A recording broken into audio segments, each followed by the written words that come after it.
Eu quero trabalhar esse livro ao longo de algumas aulas. Não vão ser em sequência e tal, mas eu queria que vocês fossem lendo esse livro, beleza? Esse é um livro que eu tinha esquecido que existia, tá? Eu li há muitos anos, é uma coleção filosófica. Na verdade, eu o li em espanhol numa coleção filosófica. Li no original, né? Ele foi feito, mas foi editado recentemente aqui no Brasil. Uma coleção de filosofia da Universidade de Navarra, da editora da Universidade de Navarra, EUNSA. Antropologia Filosófica, uma introdução, tá?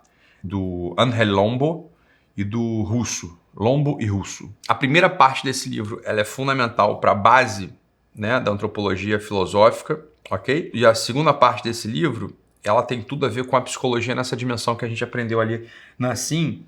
Ele aprofunda um pouco ou dá sustentação para os assuntos da aula do professor Vitor Salles, tá? Que é o capítulo que a aula dele é sobre a cultura, né? Sobre os grandes traços da cultura que influenciam na visão de mundo e, portanto, nas decisões humanas. Lembra? Né? Então vamos lá, olha só. Esse texto aqui é o texto do livro do Tomás Alvira e do Luiz Clavel, o Tomás Alvira e Tomás Melendo, né? Os dois. Tomás Alvira, ele está em processo de canonização, Tomás Melendo é uma pessoa também, enfim, muito importante, Luiz Clavel. É um livro chamado Metafísica. Ok? É um livro de... Como se diz? É um livro de... É um resumo sistemático, um manual de metafísica, né? Então, claro, ele vai pegar a metafísica aristotélica e a metafísica escolástica e vai dar a explicação clássica pra gente, tá? De metafísica. O que acontece? Como a gente teve aquela aula com o Martin Echevarria e eu dei por pressuposto que vocês sabiam metafísica, e eu não sei, agora pensando bem, não sei de onde eu tirei que vocês sabiam metafísica. Talvez, sei lá, eu imaginei que vocês tivessem estudo, não sei de onde veio na minha cabeça essa metafísica. Eu reparei que não, vocês não sabem metafísica. Então, vamos voltar atrás e vamos tocar nesse assunto. O que acontece? Eu só queria dar essa introdução hoje, para a partir da semana que vem a gente pegar este livro que vocês têm na mão, esse azul que vocês vão ter na mão, espero que até semana que vem vocês estejam com o outro lado do Lombo e do Russo na mão, para a gente poder começar a trabalhar o outro texto, tá? Hoje a gente vai trabalhar esse aqui, o livro chamado Metafísica, edição da Universidade de Navarra, publicado em 89, tá? Esse livro é do Tomás Alvira e do Melendo, e do Luiz Clavel também, que eu não sei quem é, beleza? Talvez eu devesse saber, mas eu não sei quem é o Luiz Clavel. Conheço o Tomás Alvira e conheço o Tomás Melendo. Ele tem os três capítulos iniciais desse livro são Natureza da Metafísica, eu vou pular. O ente, ponto de partida da metafísica, eu também vou pular, porque eu vou tratar o conceito do ente ao longo da nossa discussão aqui. E o princípio da não contradição, eu também vou pular, porque ele está implícito em tudo. Então, hoje eu vou começar pelo que ele chama de primeira parte, tá? Então, esses 3 capítulos introdutórios são a parte da introdução, tá? Então, são os capítulos de Natureza da Metafísica, o ente, ponto de partida da metafísica, o princípio da não contradição, e depois já começa a primeira parte propriamente dita do livro, ok? E aí eu começo por esse capítulo aqui, que é Substância e Acidentes, ok? Vamos lá, vamos começar a fazer a leitura, e eu vou fazer uma leitura pausada, ok? E a gente vai comentando. Então, primeira parte, a estrutura metafísica do ente. Capítulo 1, Substância e Acidente. E ele começa, né? Ele já dá por pressuposto que a gente leu a introdução, não lemos, então... Mas ele fala assim, ó, depois de considerar a natureza e a noção do ente, a metafísica estuda, à luz dessa noção fundamental, as diversas modalidades de ente que se dão ao universo, que se dão no universo. Entre elas, temos que destacar os acidentes e a substância, que são os modos fundamentais de ser, ou os predicamentos. Então já vai anotando aí, galera. Essa aula de hoje é aula de anotar, hein? Aos que podemos reduzir toda a realidade criada. Então, olha o que ele falou. As diversas modalidades de entes que se dão no universo. Entre elas, temos que destacar os acidentes e a substância, que são os modos fundamentais de ser, ou seja, os predicamentos, aos que podemos reduzir toda a realidade criada. Eu lembro uma vez que eu era aluno ainda de filosofia no São Bento, na Universidade de São Bento, Rio de Janeiro, na pós-graduação, né, de filosofia medieval, e aí tinha Tava ocorrendo lá um evento que era uma espécie de aula magna, que foi um professor palestrar para toda a faculdade, né? Para os alunos de graduação, da pós-graduação, enfim. E aí era uma aula até bastante simples sobre algum tema de metafísica. E claro, o professor, como estava falando de metafísica, ele começou falando de acidente para cá, acidente para lá, substância. E aí acabou a aula, acabou a palestra, uma palestra boa, tal. Abriu para as perguntas e veio uma senhora, uma freira, tá? E aí ela pegou o microfone e falou assim: olha, eu acho que o senhor falou desse tema com muita frieza. Não pode falar assim, porque meu pai morreu de acidente e eu não acho que o melhor jeito de falar desse assunto seja dessa forma fria. Eu não gostei do que o senhor falou. Assim, tadinha. Ela tava achando que acidente era isso aí de acidente, né? De bater de carro. Era o que ela tava achando. O pai dela morreu de acidente e o professor falando de acidente pra cá, o acidente se diz de tal modo, se diz de outro modo, não sei o quê. Ela já não tava mais entendendo nada. E ela já, puxa vida, aderiu àquela noção de acidente como uma batida de carro. E acabou pra ela, né? Tadinha, cara. Ninguém riu, porque ela falou muito sério, era uma senhora, você vê que era uma pessoa honesta, assim, né? Mas tadinho, ninguém riu. O professor, tadinho, Carlos Frederico, acho que foi o Carlos Frederico. Ele também, assim, meio... Caramba, como é que eu entro nesse assunto? Como é que eu explico pra ela, né? Que vocês não são obrigados a saber o que é acidente, mas quem ouviu a palavra acidente e pensou, né, numa batida de carro, numa moto derrapando, não é esse acidente. Acidente é uma outra coisa. É que a gente vai tratar aqui. Então vamos lá. Natureza da substância e dos acidentes. Ok? Vamos lá, pessoal. Isso aqui é muito bom. Essa disciplina é muito gostosa, no fundo. Ela parece que é sobre nada, ela parece que é inútil, mas sem esses fundamentos aqui, eu não tenho muita dificuldade de dizer que as pessoas ficam com uma grande incapacidade de raciocinar e de perceber a realidade. As pessoas mais inteligentes, ou seja, as pessoas que conseguem entrar por dentro da realidade, perceber o que está acontecendo, são as pessoas que ou têm uma formação de metafísica intuitiva, são pessoas assim, que têm um gênio metafísico, ou pessoas que foram instruídas na metafísica, tá? Então vamos começar a brincar com esses temas e perceber o que a gente está... Eu vou fazer uma leitura muito calma, muito generosa, assim, não tem hora para acabar, digo, assim, no sentido de que eu não preciso, sei lá, daqui a meia hora eu não preciso ter passado por 20 páginas. Não, vamos lendo, a gente vai se entendendo, vocês vão perguntando, sem vergonha. Veja, eu já participei, como eu disse, de uma palestra na qual a senhora falou de acidente como se fosse uma queda de moto. E todo mundo não riu dela, falou, olha, ela não está entendendo, a gente está falando de outro tipo de acidente, né? Então, vamos explicar, não tem problema nenhum. Ok? Natureza da substância e dos acidentes. Primeira descrição destes modos de ser. Tá? Não. Acidente não seria acontecimentos. Acidentes é um modo de ser. Então, agora eu vou pedir... Boa, ainda bem que você perguntou isso. Olha que fantástico. Fantástico. Agora é a hora de desligar os interruptores da cabeça, né? Ou seja, essas palavras da metafísica, elas não têm o mesmo uso que a gente dá no nosso dia a dia, como, por exemplo, acidente, né? Acidente é outra coisa. Acidente é uma propriedade, é um modo de ser. A gente usa a mesma palavra para designar uma outra realidade. Então não vamos ficar tentando adivinhar, tentando matar a charada. Calma, a gente vai ler e vocês vão entender. Primeira descrição desses modos de ser. Para além de algumas mutações mais profundas, nas quais uma coisa deixa de ser o que era, ou seja, mudanças substanciais, por exemplo, morte de um vivente, transformação de uma substância química em outra, etc. Temos uma experiência imediata e constante de mudanças acidentais, nas quais uma realidade varia somente nos seus aspectos secundários, sem perder a sua natureza. Por exemplo, a água, ao mudar de temperatura, não deixa de ser água. Uma pessoa segue sendo a mesma, apesar da variação de estados de ânimo, de saúde ou de enfermidade, etc. Né? As mutações acidentais manifestam, portanto, que nas coisas existe um substrato permanente e estável. A substância. e umas perfeições secundárias e mutáveis, que são os acidentes. Anotem. Nas coisas existe um substrato permanente e estável. A isso chamamos substância. E existem umas perfeições secundárias e mutáveis, que são os acidentes. Beleza? Parênteses.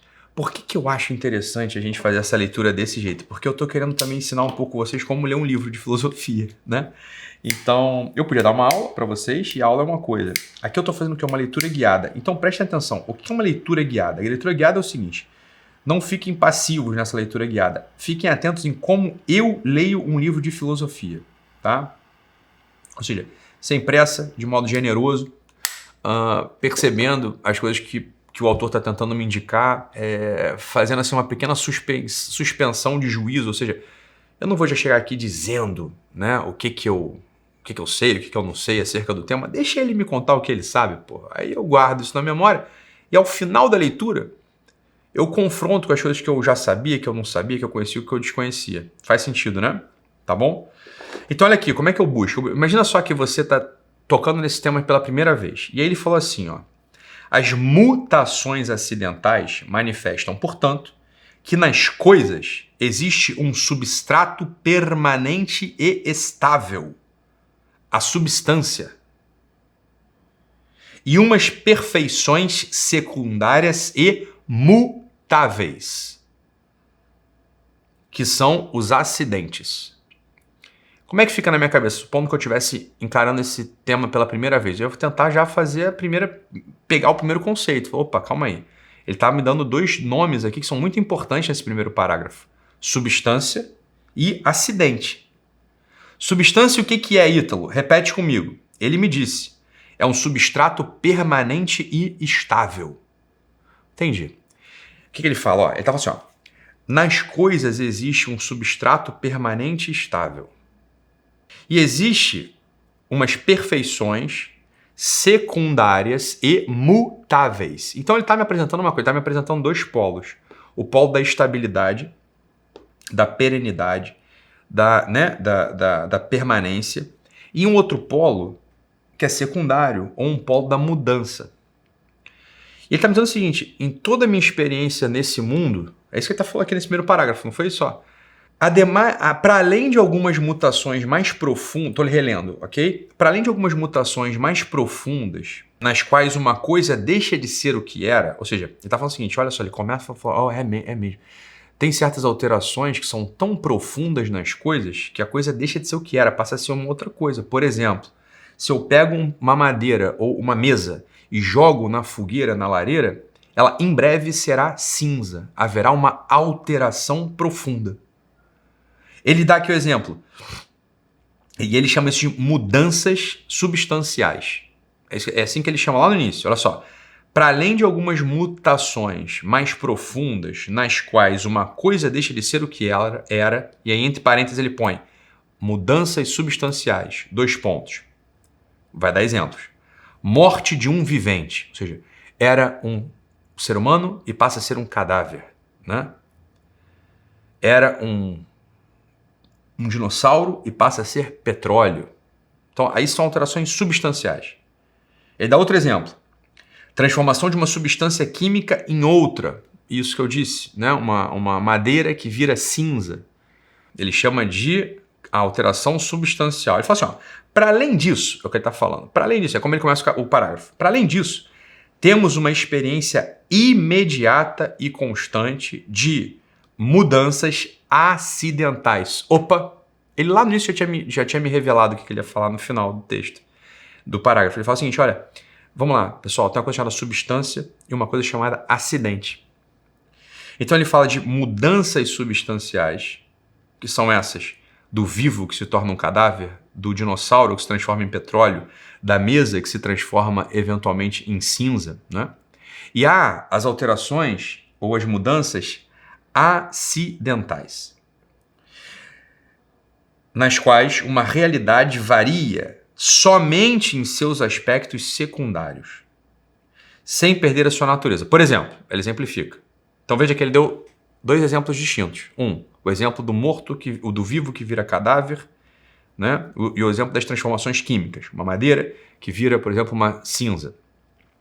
E depois ele dá exemplos de alterações ou mudanças acidentais. A água, ao mudar de temperatura, não deixa de ser água. Uma pessoa segue sendo a mesma, apesar da variação de estados de ânimo, de saúde ou enfermidade, etc. Não é verdade? A gente tem essas experiências. Então ele está só evocando nossas experiências e está dando nome a elas. Essas alterações que uma coisa passa, que tem uma mudança profunda, tem uma alteração profunda, nas que uma coisa deixa de ser o que era, ele chama de mudanças substanciais. Essas outras realidades que há alterações, mas a coisa segue sendo o que era, ele chama de alterações acidentais. E por fim, nesse parágrafo, ele define: nas coisas existe um substrato permanente e estável, e ele chama substância, e umas perfeições secundárias e mutáveis, que são os acidentes. Seguimos. Outra característica que diferencia esses modos de ser é que em cada coisa há somente um núcleo substancial, mas afetado por como determinações derivadas e secundárias do núcleo central de uma coisa. O que os caracteriza, portanto, de modo radical, é sua dependência com relação à substância. É daí que vem a definição comum a todos eles. Os acidentes, vocês não querem saber o que é acidente? Vamos lá. Os acidentes são realidades em cuja essência lhes convém ser em outro como em seu sujeito.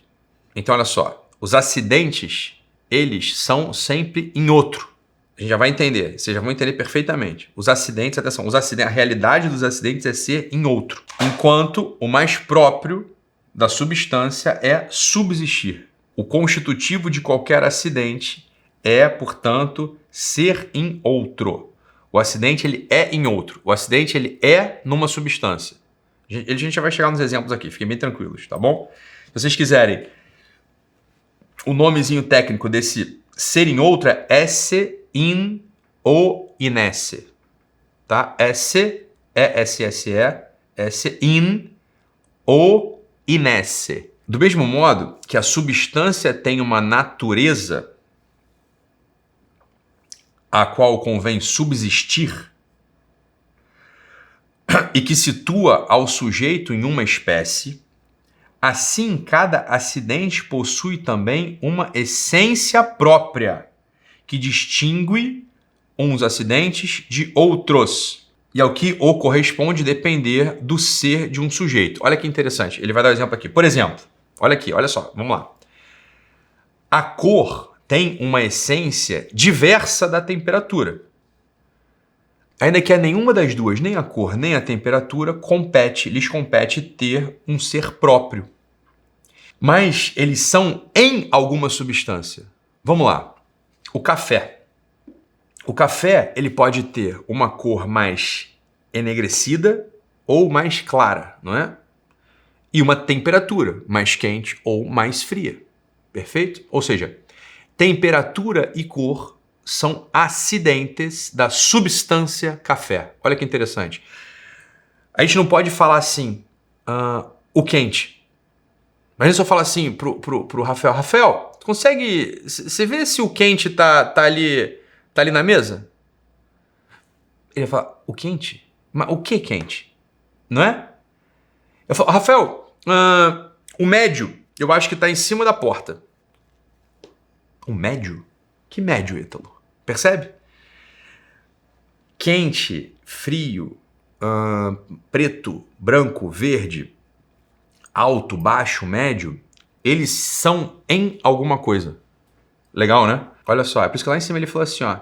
Enquanto o próprio da substância subsistir, o consecutivo de qualquer acidente é ser em outro.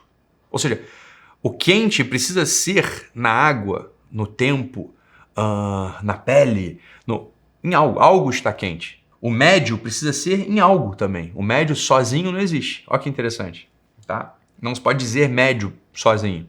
Existe uma grande variedade de acidentes que podemos classificar segundo os distintos critérios. Vermelho claro, ele pergunta, o Lucas pergunta assim, vermelho claro. O claro é acidente do vermelho, que por sua vez também é acidente? Não começa a se confundir. Não confunda palavras que a gente pode usar com acidentes de substâncias. O vermelho claro é um acidente, né? Ou seja, existe uma escala de vermelho, que vai desde o claro até o mais rubro, até o mais carmim. E aquilo ali tudo é vermelho. Não fiquem com espertezas e malícias. Essa coisa é muito simples, pessoal. Não tem malícia nem esperteza aqui, é a realidade. Então, não começa assim, mas aí fica dentro de dentro, acidente dentro de acidente, que dentro de acidente, não sei que não para com acidente, né? É o vermelho, entendeu? Pronto. Aí você tem o vermelho claro, o vermelho escuro, o vermelho... Depois a gente vai investigar sobre a essência dos acidentes, sobre, né? Pra já, pessoal, é observar a realidade.